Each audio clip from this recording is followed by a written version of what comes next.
I have been mostly gardening.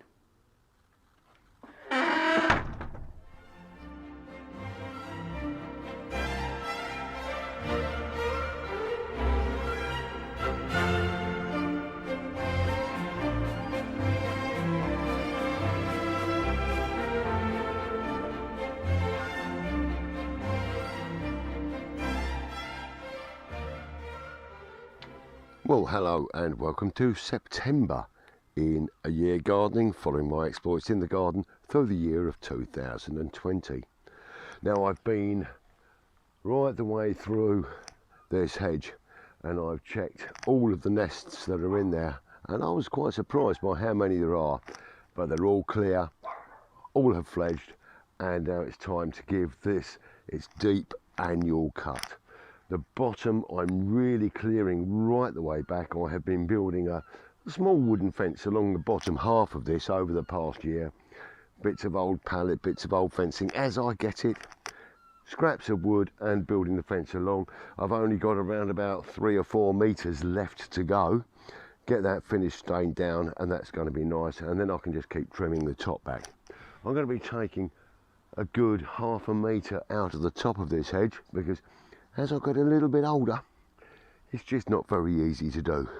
So I'm going to be doing that today. There are also quite a few other jobs to do in the garden, and I've got to prepare now for maybe 2 or 3 more cuts. We're slowing down on the cutting of the lawn now, and we're doing our autumn repairs to the grass. So I'll take you through what I'm doing on the grass to bring that into a nice condition to overwinter. So quite a few things to do. So without any further ado, I'm going to get on with cutting this.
Well, you may have spotted that the hedge behind this area here is very much in a dead state, and it's dead for about another 8 or 10 feet along the back here.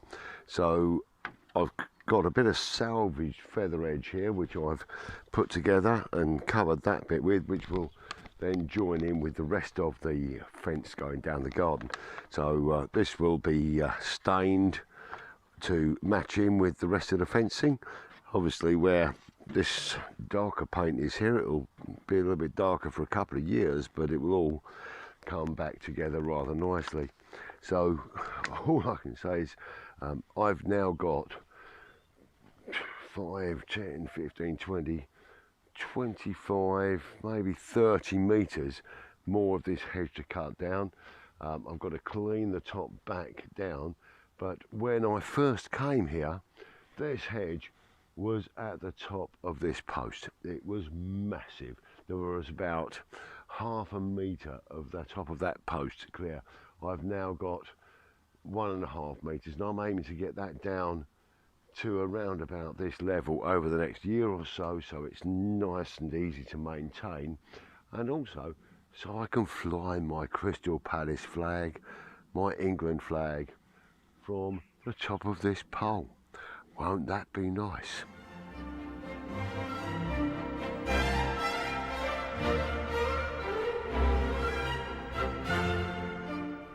Well, over the course of this summer, this grass has taken a real bashing with all of the construction work and the rebuilding that I've been doing in the garden. And so this is a really bad patch of the ground. So what I'm going to do is I'm going to put some repair down on this and reseed this area. But first of all, I've got to do the preparation, and I'm going to be just raking out all of the dead material, cleaning that back, exposing some soil. In the barrow here, I've got some seed and cutting compost, and I'm going to mix some grass seed in with that and then just start to repair these areas. So let's get on with that now. When you are repairing the grass, it's so important to get all of this dead stuff out of the way, and you'll be surprised how much there is. Clearing all of this is going to allow contact with the soil. I mean, some of this will naturally grow back, but we're just going to give it a hand.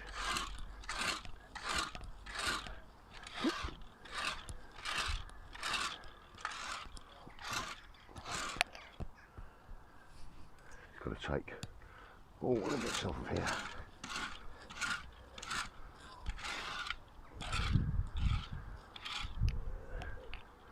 That's just the first bit. Get the other rake on it now. Now with the ordinary rake, I'm just going to really get in here.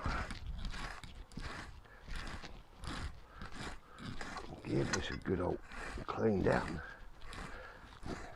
Try and expose just a little bit more of the soil here. Lovely. The more of this dead stuff I get out of the way, the better it is to give us the preparation that we're going to need.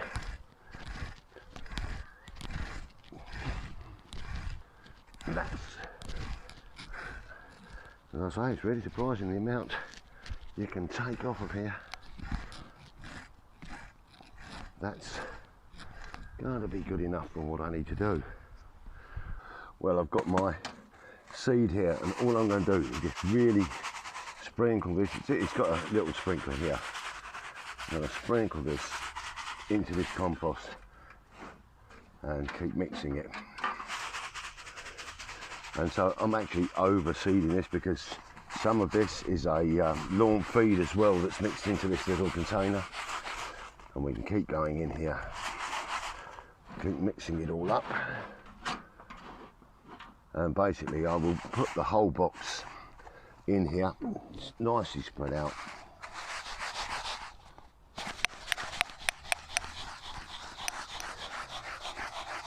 Really get that lot in here. So it's got seed, it's got feed, and it's got some soil here as well. And this will be enough to do the package that I've got in the garden. Got to keep just mixing as I go, so I get a good distribution of the seed throughout all the compost.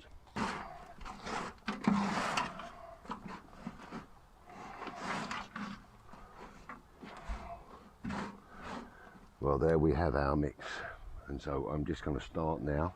Just move up here, and I'm just going to take it a handful at a time and work that down into the ground here. Because it's got some compost mixed in with the seed, it's going to give it a nice bed. Now when I water this, I'm actually going to bed it down into the ground so we don't have any raised areas, but I'm also tamping it as I go. And I'm going to bring this right the way down here.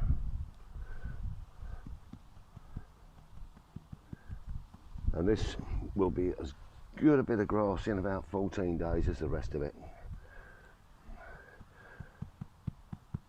Most important thing is not to cut it for a while, to allow the grass to take some good roots. This will be absolutely terrific when it's done.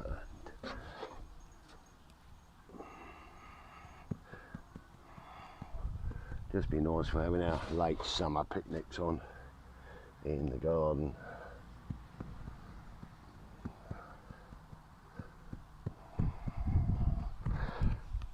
Now I'll keep doing this all the way down this section here. Now I've got another section of the garden to do over there as well, but I've probably only done enough for this section at the moment. We'll get this all looking nice, and hopefully we'll have the grass up here. I can't see any reason why not. Well, that's this section all down, and now we're just going to give it a nice water in. Got it all stamped down using the old size 10s, so it's nice and level with the ground. Just going to give it a nice water now. As I said before, I think it was last week, you know, now we've got shorter days, germination is not so quick. However, this will only be a couple of weeks, I'm sure, and we'll see grass here.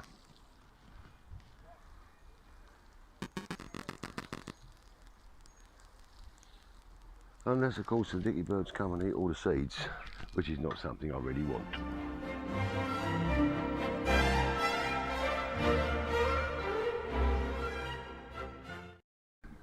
Well, it's hard to believe it, but it's 4 months now since we dug up to get a nice display. It's just by taking a handful and throwing them. And I'll throw them onto the ground, and wherever they land is where they get planted. And there is around about 150 bulbs here, so they're going into the ground where they stop, and I'm sure they're going to give me a lovely spring display next year. So we've only got a few more to go. Get those over the far side there, get some more up that end there. This is going to be nice. Get some there, some there, and some over there.